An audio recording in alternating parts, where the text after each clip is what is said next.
I'm Mary Hawkins with a story about how one family lives a surprisingly comfortable life in their Idaho Strawbale home.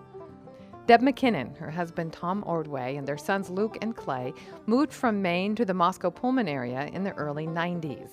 Tom trains riders and horses and acts as an official for equestrian events from the East Coast to Seattle, so he's gone a lot. Deb is an ER doc in Moscow.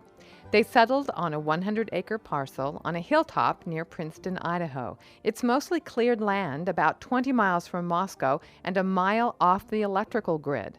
From their place, you can view the surrounding hillsides and farms for miles.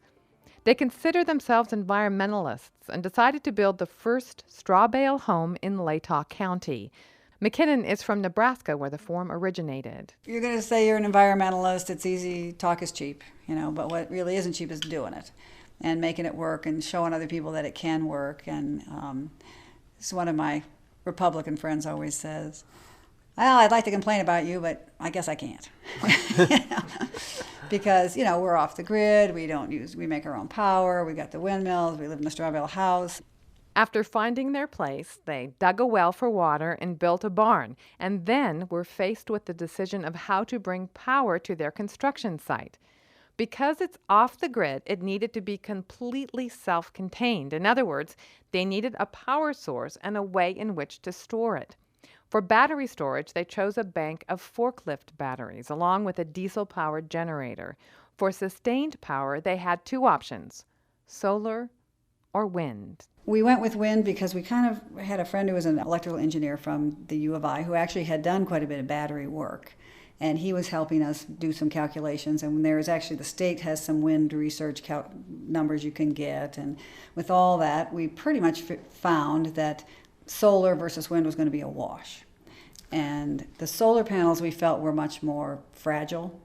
And at that time we had two teenage boys that played soccer, and we could just envision the soccer ball into the solar panel. So we went with the wind.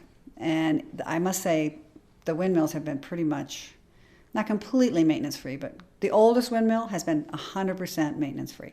The Strawbale choice proved to be a challenge. There were no building codes in place for post and beam Strawbale infill, and it turns out engineers don't trust the work of other engineers, which can be a bit pricey over the course of a project as big as a house. I think it was about $15,000 worth of permits and codes and getting this engineer to talk to that engineer and to analyze this and that. And I paid some engineer $300 to analyze a bolt. For some reason, engineers won't believe each other. Now, all these engineers down in New Mexico and places like that were saying, "Oh yeah, this works. This is fine. We can send you film. We can send you footage. We can show you." His comment was, "Well, just because somebody told me that'll work when you're building an igloo doesn't mean I'm going to just believe them." And then there was worry about the fire code. Well, the bales don't really burn. They're very compact. You can hardly even make a straw bale burn. One straw bale out there in the field with like a gigantic torch, because it's too compact, right? And these are sealed in stucco, cement inside and out, so there's no air. Deb McKinnon, Tom Ordway, and their sons built their home in 1997, along with an enthusiastic, if a bit inexperienced, design and construction team. She took photos of the process from start to finish. This is Kurt Rathstrom, who is an architect who graduated from the U of I, a guy who did the design, cooling off at the river. This is our property. Pretty much all the field is ours. So here would be like, this is this 4-bank of windows right here. And then you put the roof on. Kurt and Tom and this one other guy put the roof on, and it was one of those roofs that come in the huge pre-made 12-inch thick slabs, and they're enormous. And I'm glad I wasn't here that day. I would have been going, "You're gonna kill yourselves." But that was pretty hairy to get that on. And then you can begin to infill with bales. And every couple of bales you drive a piece of rebar down through. So you stack them as if though they were bricks, and then you drive a piece of rebar. And when you first start putting them on, in the foundation you have put in the cement pieces of rebar. So the first bale goes into the rebar on the cement. The next couple of bales, and you drive a piece of rebar down through. It's quite stable. You have these metal crossbars every so often. So this was just before how it looks just before you're ready to stucco it. It's got mesh wherever the bales and the wood meet. And I think on the outside we may have put chicken wire over the whole thing just to help it adhere a little bit more. And this is the pump house, which is the load-bearing building, before it had any stucco. And we hand stuccoed that. And it was clear quickly that that was not the way to go. that was going to take us the rest of our natural lives. And then these guys came and they blew it on, so it was like a giant hose, and it was like a reverse vacuum cleaner. It would blow the cement out, so it came out with vigor. And then it was November, and it's not supposed to freeze. The stucco is not supposed to freeze for 7 days. And poor Tom, we completely draped the entire house, and he stayed out here every night with 2 or 3 gas furnaces going, all the windows open, trying to keep the airspace around the house 40 degrees. And at Thanksgiving that year, luckily, we went to Hawaii, because boy, did we need that trip. And so then you more or less do the same thing to the inside.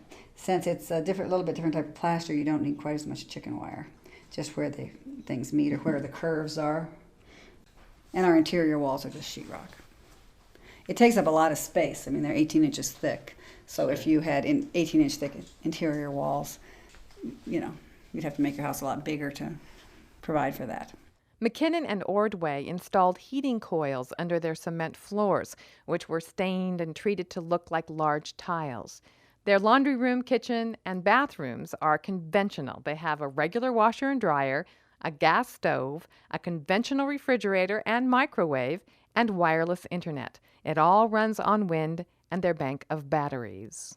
And when my son lived here, we had every video game known to man. We have satellite TV, dish TV. The key is unplugging the darn things, new or old, will save you more power than anything else. Most home appliances use power when they're turned off. It's called standby power, and it can quickly rob stored energy when the wind isn't blowing. So, unplugging unused appliances is a habit in McKinnon's home.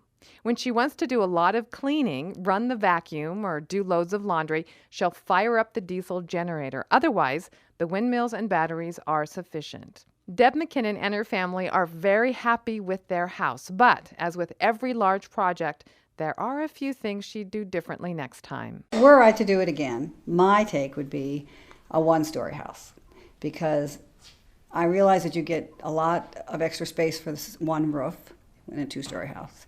But it's an enormous amount of handwork to get the bales up to the second story, customize the bale, get the bale in, get the excess straw out. That, you know, you could have done all that customizing work on the outside of the house had it been a one-story house. Personally, I don't care for the in-floor heating. I mean, I know everybody loves in-floor heating.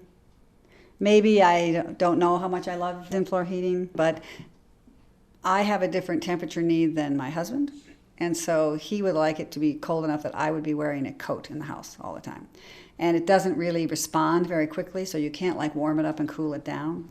Hence the external heater here, which is nice because you can then go stand in front of the heater if you're a little chilled. And actually we have too many windows.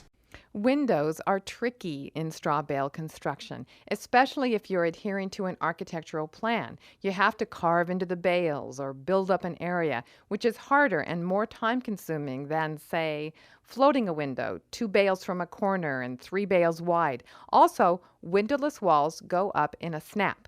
Windows need to be framed and stuccoed, which takes a lot of time. Plus, in McKinnon's case, there isn't much to block the sun on the east side of her house, so that bank of windows is almost always covered with an insulated shade.